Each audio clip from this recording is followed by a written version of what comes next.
You were created to create. And now that you're here, the only way to unlock and unfold that is you find ways to continue to create. When you stop learning, you stop growing.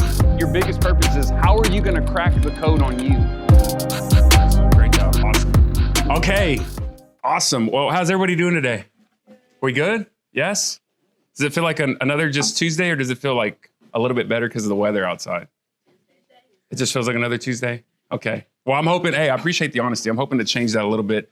Okay, as a speaker, oh my gosh, it's hard to sometimes get everything you want to say in 15 minutes. So I'm going to just hop in. And the bio said a lot about me. Born and raised here, part of Amarillo, and really have just a heart and a passion for the people of Amarillo and really what the city, we don't have a lot of the views, and we don't have a lot of what looks like the attractive places like water and mountains. But my belief is that we have really some of the best, kindest, most loving people. And so I like to feed into that. And so especially when I look at the next generation, which is you, when I look at the next wave of leaders, which is you, that's why I spent so much time, what started out in elementary schools, then went into middle schools, high schools, like today, and then partnered a lot with Amarillo College, WT, Rutgers University before, and really just helping with what is the power of your thoughts. Really, I feel like this is everything,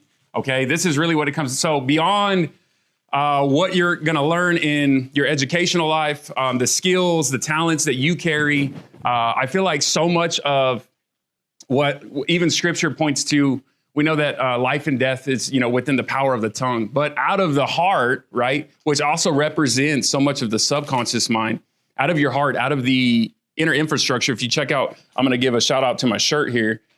We highlight within Allergic to Average the heart and the mind of an individual. I wanted to really just break down as quick as I could. So I'm gonna ask you to track with me and really just kind of, if you would, try your best to focus with what I'm giving you, because I feel like it'll serve you well. And it'll really help you in your every single day life, in all areas of it, okay? Not just one, not just two, but every area of your life. And so I'm gonna ask you a question, okay?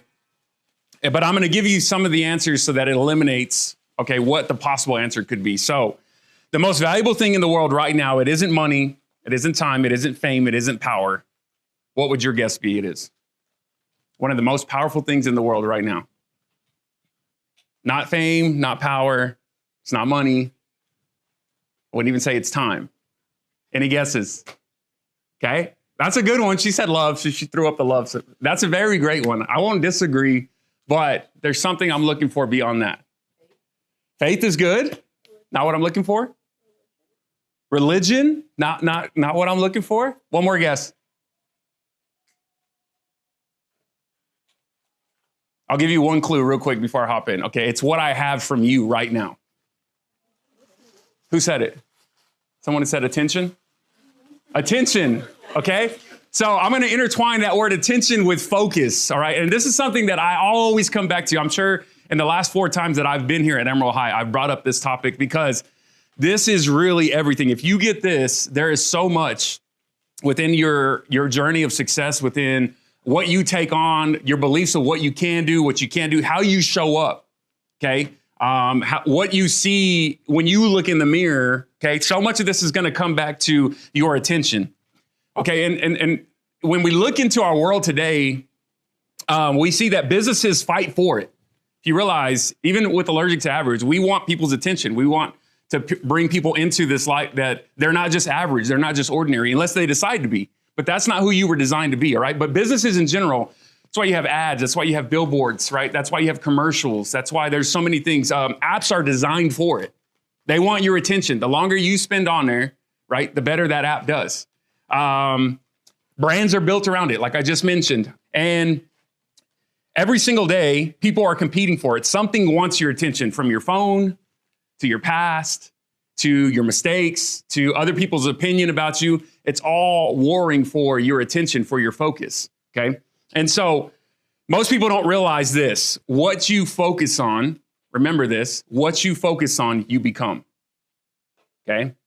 And I'm gonna break that down a little bit more and give you some evidence of that. But your attention dictates your direction. Did you hear me? Okay, your attention dictates your direction, where you're going in life, by what you tune into, what you focus on. And right now, there's so many different things that wants, again, your attention. It wants your focus. And so much of what we see in our world is chaos. And a lot of times it's anything that's fear-based thinking. I'll break that down a little bit more. It's really easy to kind of hijack and take your focus. When you see something chaotic, when you see something kind of scary, when you see something that's kind of like, whoa, right? That just automatically steals your attention. That's why the news is so negative, because it's quick to get people's attention on, oh, look at this, look what's going on here, okay? And so I want to break it down into kind of just 3 points today, and then kind of leave you with some takeaways to help you out and just to kind of help you kind of like hone this in and how you can practice this and put it into work. So the first thing is your focus isn't neutral, okay? It's not just something that doesn't matter. It doesn't just like, if you just focus on this, it really doesn't matter. If you focus on that, no, your focus is actually your power, okay? Because again, what you focus on, you become.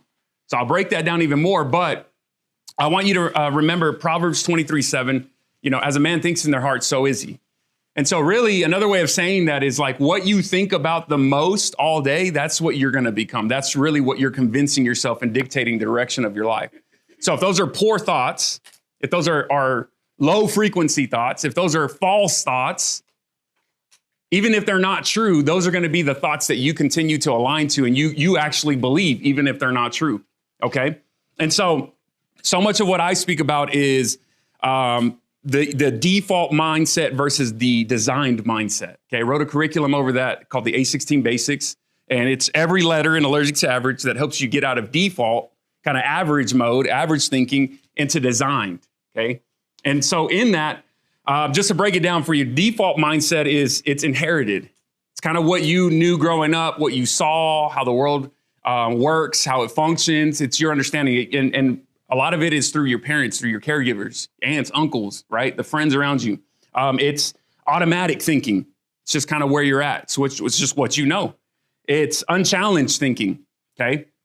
The design mindset is intentional, okay? That's the ability we have to shift into a different way of thinking, more and more of what I'm talking about right now. And that becomes something that's trained, right? It's intentional, it's trained, it's chosen. And by choosing it, you have to focus on it. You have to put your attention on that.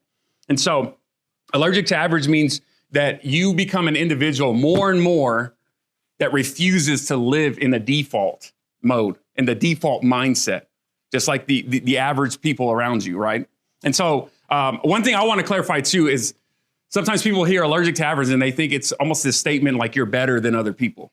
And that is not true, okay? Allergic to Average is more about being better for yourself so that you can be better for people. You're not better than people. It's about growing yourself and allowing yourself to see that you're not just this average, ordinary, broken, stuck person. You have the ability, and it's our responsibility to become the more that you were designed to be, okay? So I just wanted to mention that. When you design the way that you think, okay, and this is why I always go back to this, you can actually design the way that you live. A lot of people get stuck in feeling like, I don't have enough, or I can't, or I'm not enough in general. I have these dreams or desires, but they feel like, well, who am I to be able to accomplish that? Who am I to be able to go for those things, those again, desires, those dreams, those accomplishments? And so it all comes back to, as you design your way of thinking, as you actually put focus into what matters, onto the true and real things, I'm going to explain that a little bit more. Your life follows that. Okay, so that's my first point. The second point I wanted to bring you is your brain has an algorithm. Okay, it works like an algorithm. Anybody familiar? Raise your hand if you're familiar with what an algorithm is. Okay, some of you. Okay, so if you're not familiar with what an algorithm is, that's how, like when you're on social media, primarily, okay, the videos that you like or the people that you follow, that's how you start to see more of them, right? That's how you start to see, like, if you like, any of y'all like, raise your hand if you like those like prank videos or stuff there. People are just, I always watch people, which sounds, I don't know if that sounds bad, but it's always like people falling or like accidentally tripping or something. It's just freaking hilarious to me, all right? Not that I wish bad or anything on, but it just gets me laughing. So guess what I see a lot of, right? People accidentally falling or slipping on ice. And so the algorithm sends in this message that, oh, this person, this individual, whoever you are watching, likes this. So guess what it does? It feeds you more of that type of content. Okay. So your brain is exactly the same way. And so in that, it's, the reticular activating system I talk about. This is the part of the brain that has a filter, and it basically allows you to see what you feel like is more important and what's not important. It gets you to ignore things. It gets you to see more of things. And so just like social media, like when you click on something, you're going to see more of that, right? And so much of that is I want you to realize that your attention is what's training your brain for what's important and what to see more of. Okay, so when you focus on negativity, when you focus on the fears, when you focus on you not being good enough, and that's what you continuously go back to, your brain is a goal-achieving machine. That's the brilliance of each one of our minds. So whatever you tell it, it's going to go out and find evidence of it.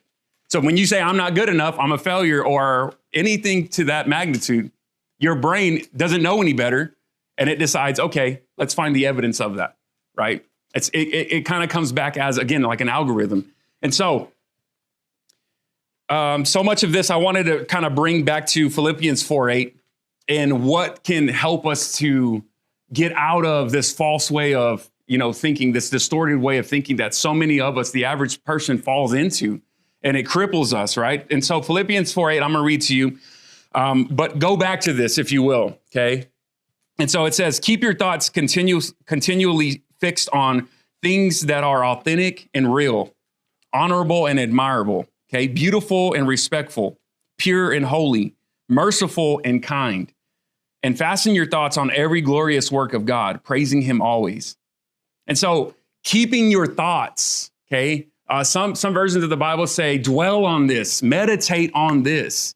And so this gives us a blueprint on how to escape and bypass so much of the chaos that we can kind of take into our mind and thinking like, oh, the world's getting worse.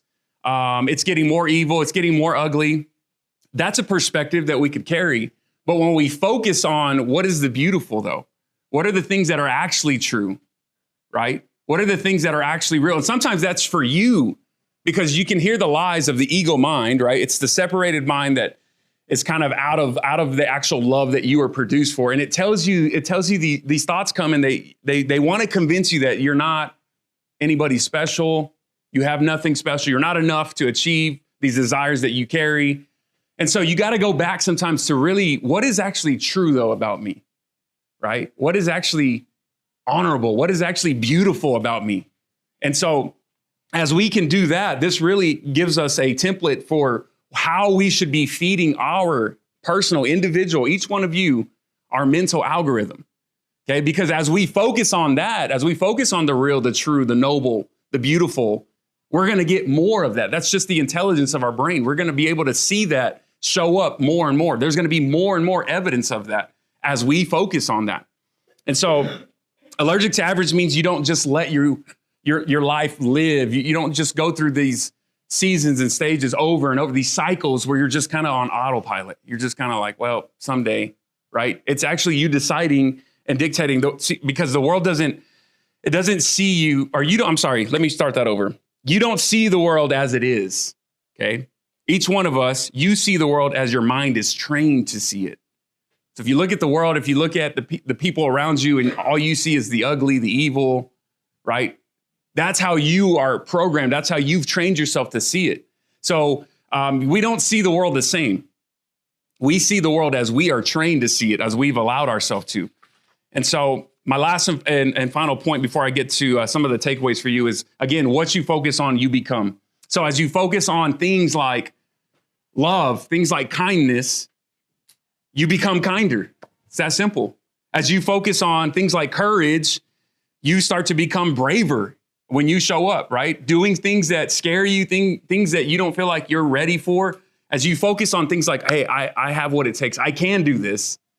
That's so much of what allows you to show up in a different way, in a allergic to average way. As you focus on truth, you become stronger. As you focus on, becoming, again, more of a loving person, you're allowing yourself to go into being safer for yourself, safer for other people, and carrying something that most people aren't willing to. They're not willing to demonstrate. They're not willing to become. And so you don't wait to feel different to start thinking different, okay? It's actually flipped, right? You think different and your life will start to follow that. So you have to almost disrupt your average ways of thinking, what you knew, what you thought you knew. As you disrupt that and you upgrade that with something actually true, actually real, even if it doesn't feel real, your brain, your life will start to give you evidence that, hey, you are strong. You are beautiful. You are a loving person. You are somebody that doesn't just quit when it gets hard, right? Sometimes we don't actually believe that because we don't have any evidence of that. But the more that you challenge yourself in that, you focus on that, you actually start to become that, okay? And this has been a lot of my life story. And so focus doesn't just change what you see, it changes who you are, okay? So your focus, your attention, it doesn't just change how you see, it does do that. But more importantly, it changes who you are, how you show up, how you respond, how you react to the scariness, the chaos, the pressures that we all take on in life. And so practical takeaways, I want to just kind of hop to this and realizing that, hey, 2 Corinthians 10:5, which I'm going to give you, okay? 2 Corinthians 10:5 says, we can demolish every deceptive fantasy that opposes God and break through every arrogant attitude that rises up in defiance of the true knowledge of God. We capture, like prisoners of war, every thought and insist that it bow in obedience to the Anointed One. So that's so much what I'm talking about. When you have those negative thoughts, when you have those less than, those distorted thoughts, right? You come back to capturing those thoughts, okay? Growing in your awareness, like, where's that coming from, right? And allowing that to be bowed down. So you come back into, again, what Philippians 4:8 says, focus, meditate, dwell, ponder on things that are actually true, authentic, real, beautiful, things that are worthy to praise. Like as we get back into that mindset, we shift our focus, right? That's actually how we get out of this distorted way of thinking. And I want to submit to you that, at this age now, so much of what I feel like, we understand Jesus coming, him dying and bringing, us this salvation. But one thing I want to just kind of propose to you is this understanding of, I think that more than anything, he came to save us from a distorted, false way of thinking. Because so much of if you get it wrong here, if you allow your life to go through a cycle of you're not good enough, you're not worthy enough, you're not loved enough, that will play out in your life. So the enemy doesn't really have to do anything but distort your thoughts and lie to you here, and that will play out in your life. But as you, again, get back to what Philippians 4:8 is reminding us, right? As you start to capture those thoughts and really make them bow to the obedience of the Anointed One, that allows us to get rid of those lies, those distorted ways, those average ways of thinking about ourselves and about others. And so the 3 final steps I want to give you, I'm past my time here. I want you to catch the thought, okay? So again, be aware of that. Where's that coming from? Is this just a loud thought? Another one would be, the second step to that would be capture that thought. That would mean you're kind of testing that against, is this actually true? Is this actually real? Is this actually a part of who I'm called to be, right? And then replace that thought. So replace it with something, again, Philippians 4:8, something that's true, something that is actually honorable, pure, lovely, admirable, something that's kind, okay? And so last and final thing, I don't know, am I completely over or? Okay, last and final thing, I want to just leave you with this, okay? As a reminder, and to call you up to continue to be somebody that doesn't just think average about themselves and about life and who God's created you to be, okay? So you're not stuck with your thoughts. You're not a prisoner to your mind, okay? You are the creator and the commander of it. What you allow in your mind will show up in your life. What you train your focus on will grow. What you decide mentally, you will experience physically, okay? So choose your thoughts, train your mind, and live like you were created for more because you were. Thank you.